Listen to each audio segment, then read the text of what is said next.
What's going on, everybody? Welcome back to Patriot Specialized. Today's episode, we are going to talk about why trucking is terrible sometimes. Stick around. We'll be right back.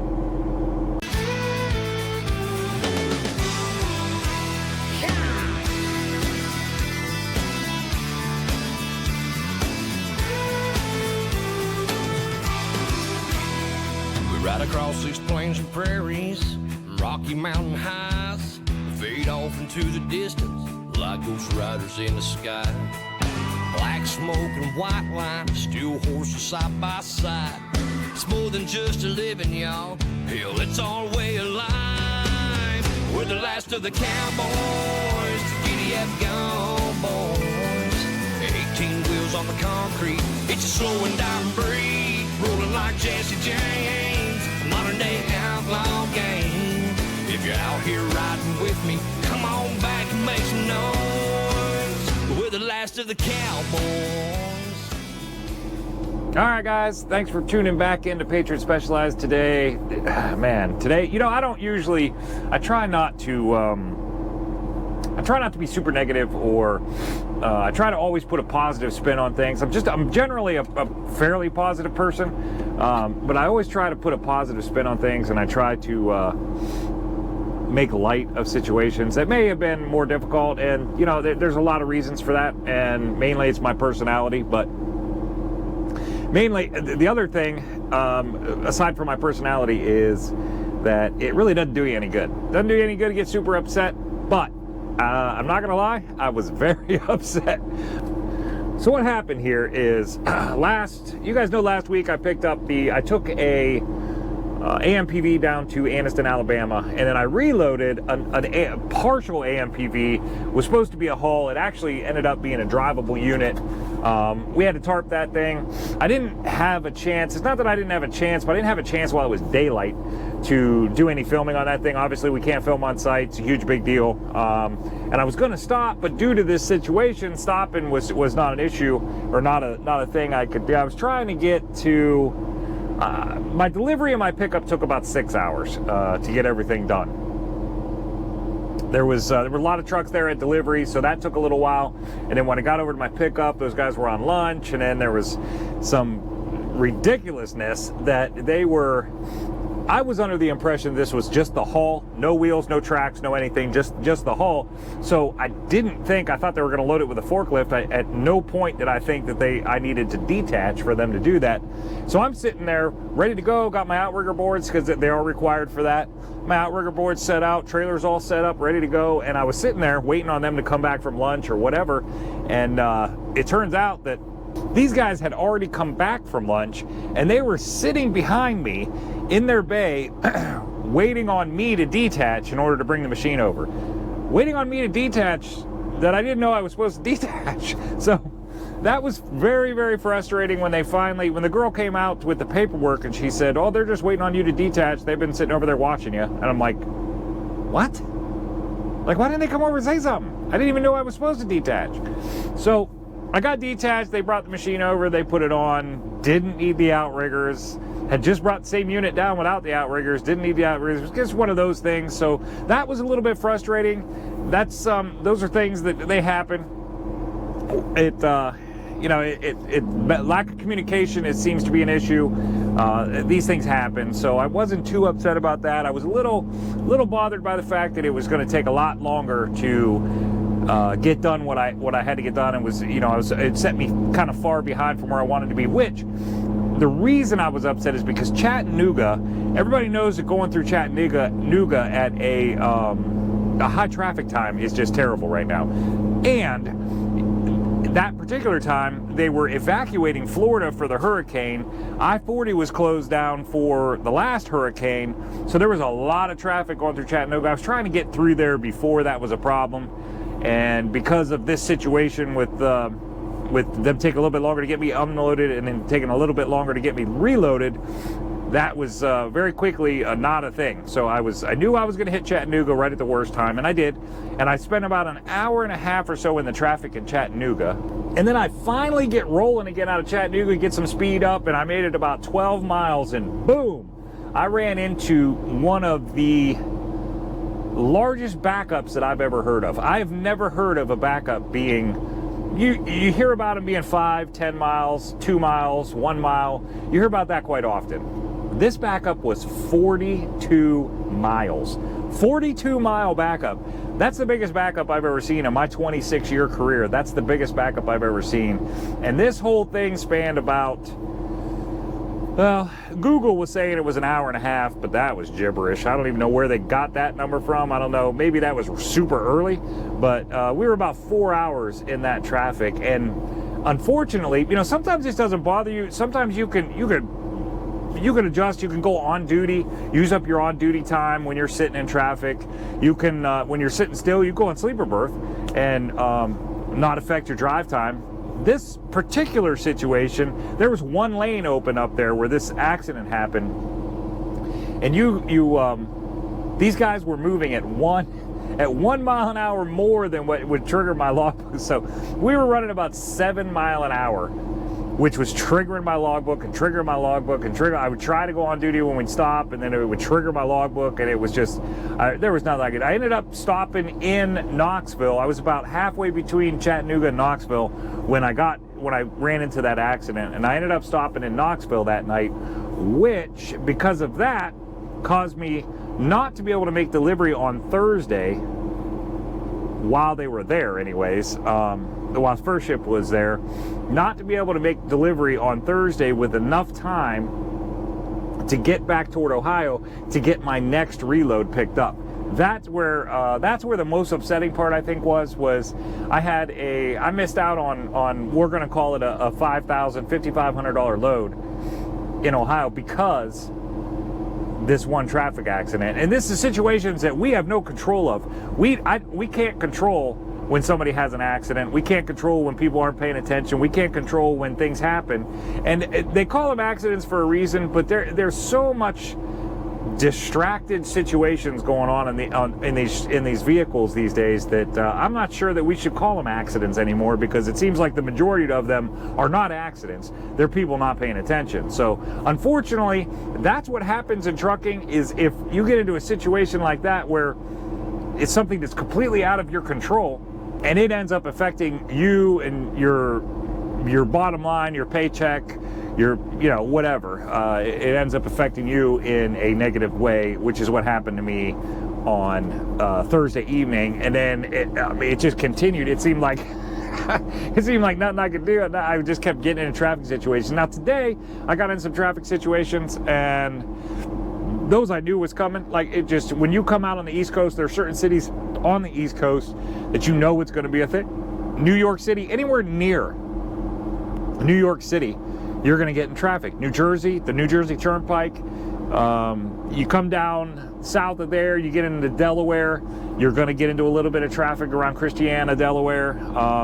Then you're going to hit Baltimore, and that's going to be with the bridge that got knocked out.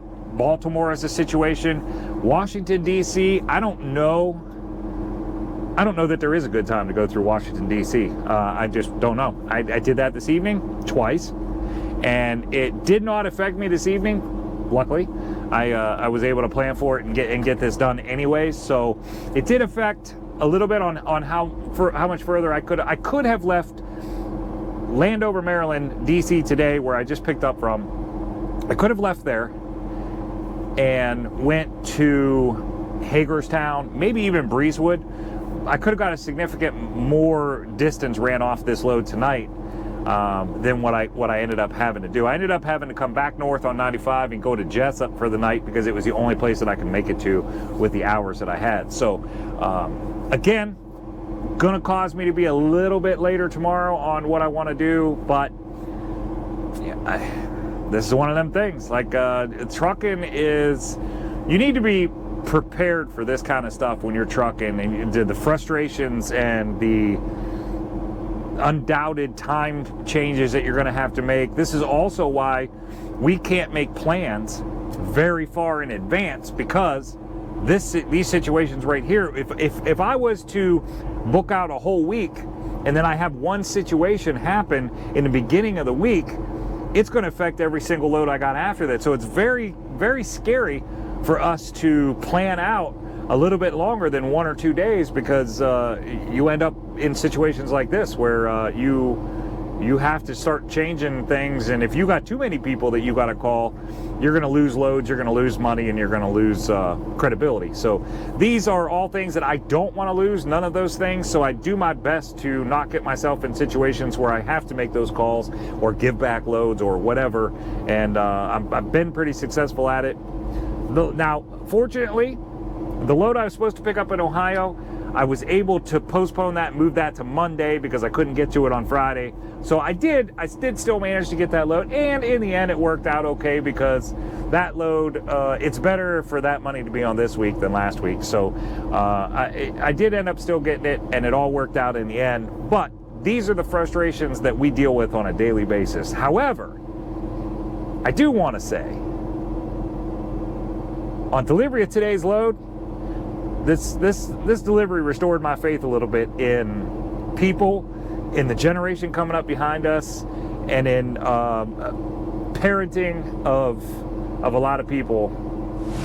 It restored my faith in all of those things, and I'm going to talk about that here in 1 second.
There you go, guys. So now that is the pickup on the load that I've talked about with the restoring my faith a little bit. We got that load picked up. Now we're off to delivery, and this is where the magic happened for me. You guys remember a couple episodes ago, I delivered a couple plastic tanks, a couple of those big plastic tanks to a greenhouse in New Jersey, and there was a 12-year-old that came out, and Mr. Nathan, I know you're watching, Nathan, so I know you'd be happy about being mentioned on the channel again. Mr. Nathan had come out and he had helped me push that tank off the trailer, and I know he enjoyed it. I also enjoyed it. But later on, when I made that video, I talked about it being my birthday. And of course, they didn't know while I was there that it was my birthday, but they watched the video. They knew it was my birthday. So when I got back there today to deliver their last tank, their third tank, Nathan came out and handed me some cookies, a plate of cookies, and he said, "Hey, we missed your birthday." So his dad Brian had said, "Hey, we missed your birthday." So they handed me a plate of chocolate chip cookies, which, by the way, I don't know whose recipe that is, but you need to keep it and continue it, because holy cow, those cookies. And let me tell you, I did not intend to eat that entire plate of cookies, but I did because they were so good. So thank you, Brian and Nathan and whoever else was involved in that. I very much appreciate it. Thank you again for doing that and bringing those. It just it made my day. Again, that same delivery made my day again. Not only that, but Mr. Nathan, when he brought me the cookies, he hands me these two items right here, and this is super fantastic. He decided to draw pictures of the truck, and I gotta tell you, man, I don't know if you guys can see that or not, but listen, Nathan, I'm telling you right now, if the greenhouse thing doesn't work out for you for whatever reason, you absolutely have a very, very bright future with graphic design and some sort of art. This is a fantastic job. The things the detail that Nathan put into this is unbelievable. He's got the airlines on the back. He's got the strobe lights up on top. He even went as far as putting the Peterbilt symbol. All the lights are there. He's got the Patriot Specialized listed on the side of the truck. This thing is fantastic. Like, what a great thing. And Nathan, I greatly appreciate this. This is so awesome that you did this for me. And I'm going to take care of it, and I'm gonna keep it. I think I'm gonna frame both of these and I'll put them up at the house, and it's just awesome. But not only did he do this one, but in true good person fashion, he also got Ghost. He made me a picture of Ghost. That is super fantastic. I sent this picture to the guy that is driving Ghost now, and he was so excited that he did this. And again, the detail that he put into this thing is just fantastic. Like, Nathan, I can't say thank you enough. These things are fantastic. I told my wife, you made my wife's day as well.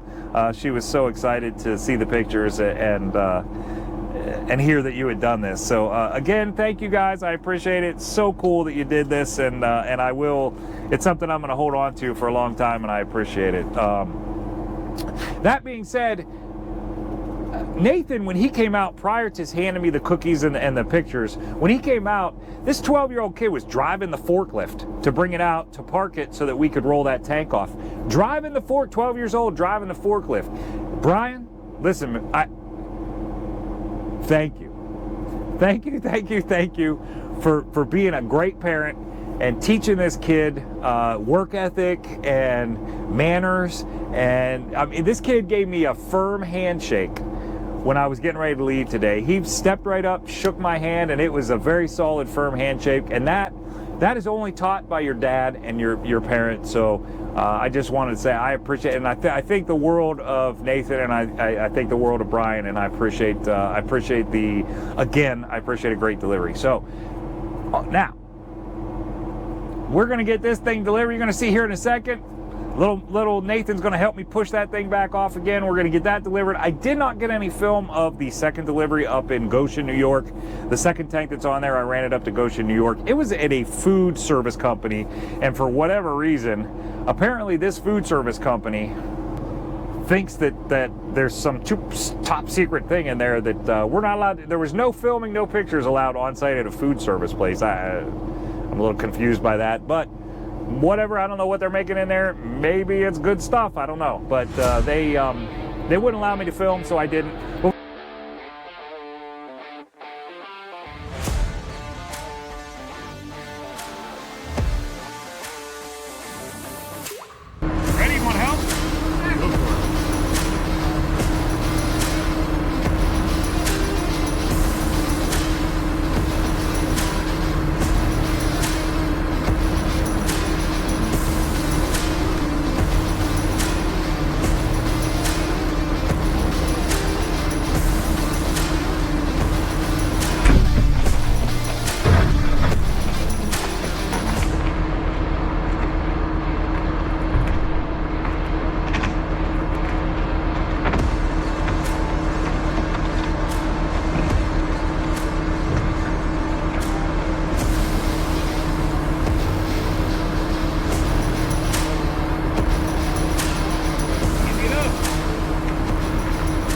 we got that delivery made too. That went fairly smooth. And then I ended up running my butt off to try to get, I have a truck chassis booked to go from Maryland. Had to go back to Battle Motors to our customer. And then I got another one scheduled to pick up right there. And you're going to see both of those on the next episode. But that's it for this episode. I appreciate everybody tuning in today. Thanks for watching. If you like what you see, make sure you hit that like button. If you want to see more, consider subscribing to the channel. I appreciate that. And that's, I'm going to carry my butt inside, grab a shower, get something to eat, and I'm going to get back on the road pretty early, try to beat this Baltimore traffic out in the morning. So, again, thanks for tuning in, and we will see you guys on the next one. Everybody stay safe out there.